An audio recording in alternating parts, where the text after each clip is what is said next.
ഒരിക്കൽ നമ്മുടെ യേശു കർത്താവ് പടകിൽ കയറി അക്കരയ്ക്ക് യാത്ര പോകാൻ പുറപ്പെട്ടു. ശിഷ്യന്മാരും കർത്താവിനോട് കൂടെ ആ പടകിൽ കയറി.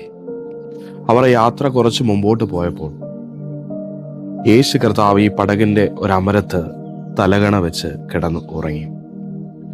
എന്നാൽ ആ സമയം അവർ യാത്ര ചെയ്ത പടകിനെതിരായി കാറ്റുകളും തിരമാലകളും ഓളങ്ങളും ഒക്കെ അടിക്കാൻ തുടങ്ങി.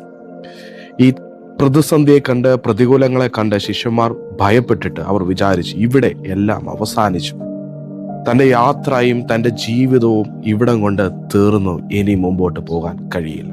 അവർ ഭാരപ്പെട്ടു, നിലവിളിക്കാൻ തുടങ്ങി, ഭയപ്പെടാൻ തുടങ്ങി. നമുക്കറിയാം, നമ്മുടെ കുഞ്ഞുങ്ങൾ ഏതെങ്കിലും ഒരു ഇരുട്ട് റൂമിലേക്ക് യാത്ര ചെയ്യുമ്പോൾ, അവർക്ക് ഭയപ്പെടുമ്പോൾ അവർ ഓടി വന്ന് അപ്പനെയോ അമ്മയുടെ കയ്യെ പിടിക്കും. ആ കയ്യെ പിടിച്ചു കഴിഞ്ഞാൽ അവർ യാത്ര ചെയ്യുമ്പോൾ പിന്നീട് അവർ ഭയപ്പെടത്തില്ല.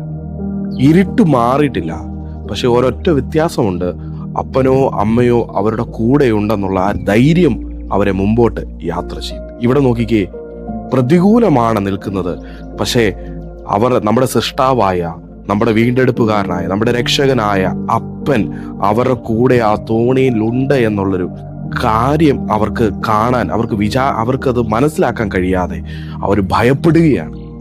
എന്നിട്ട് ആ അപ്പനോട് പറയുകയാണ്, അപ്പാ ഞങ്ങൾ മരിച്ചു പോകുന്നു, ഞങ്ങൾ നശിച്ചു പോകുന്നു, കർത്താവേ എഴുന്നേൽക്കുക എന്ന് പറയുകയാണ്. യേശു കർത്താവ് എഴുന്നേറ്റ് അവരെ ശാസിച്ച്, അവരെ വഴക്ക് പറഞ്ഞിട്ട് പറയുകയാണ്, അല്പവിശ്വാസികളെ, നിങ്ങൾ എന്തിനു ഭയപ്പെടുന്നു? വിശ്വസിക്കുക മാത്രം ചെയ്യുക. കർത്താവ് എഴുന്നേറ്റ് ആ കാറ്റിനെയും കടലിനെയും ശാസിച്ചു. ഇന്ന് എന്നെ കേൾക്കുന്ന എൻ്റെ പ്രിയ സഹോദരങ്ങളെ, നമ്മൾ ജീവിതത്തിൽ യാത്ര ചെയ്യുമ്പോൾ നമ്മുടെ ജീവിതമാകുന്ന പടകിൽ ഒരുപക്ഷെ കാറ്റുകൾ വന്നേക്കാം, ഓളങ്ങൾ ഉണ്ടായേക്കാം, തിരമാലകൾ ഉണ്ടായേക്കാം. നമ്മൾ വിചാരിക്കും ഇതുകൊണ്ട് എല്ലാം അവസാനിച്ചു. ഇല്ല, നമ്മുടെ കൂടെയുള്ള അപ്പനെ നമുക്ക് തിരിച്ചറിയാം. അവനിലേക്ക് നമ്മുടെ പ്രത്യാശയും വിശ്വാസവും അർപ്പിക്കുക, ഭയപ്പെടാതിരിക്കുക. കർത്താവ് നമുക്ക് വേണ്ടി കൽപ്പിക്കും. ഭയം ദൈവത്തിൽ നിന്നല്ല, ദൈവത്തിൽ നിന്ന് വരുന്നത് പ്രത്യാശയായിരിക്കും, ദൈവത്തിൽ നിന്ന് വരുന്നത് ധൈര്യമായിരിക്കും, ദൈവത്തിൽ നിന്ന് വരുന്നത് വിശ്വാസമായിരിക്കും. ഈ വിശ്വാസം നമ്മളിലില്ലയോ, പ്രത്യാശ നമ്മളിലില്ലയോ, ധൈര്യം നമ്മളിലില്ലയോ, കൂടെ നിൽക്കുന്ന അപ്പനെ കാണുവാൻ നമുക്ക് കഴിയത്തില്ല.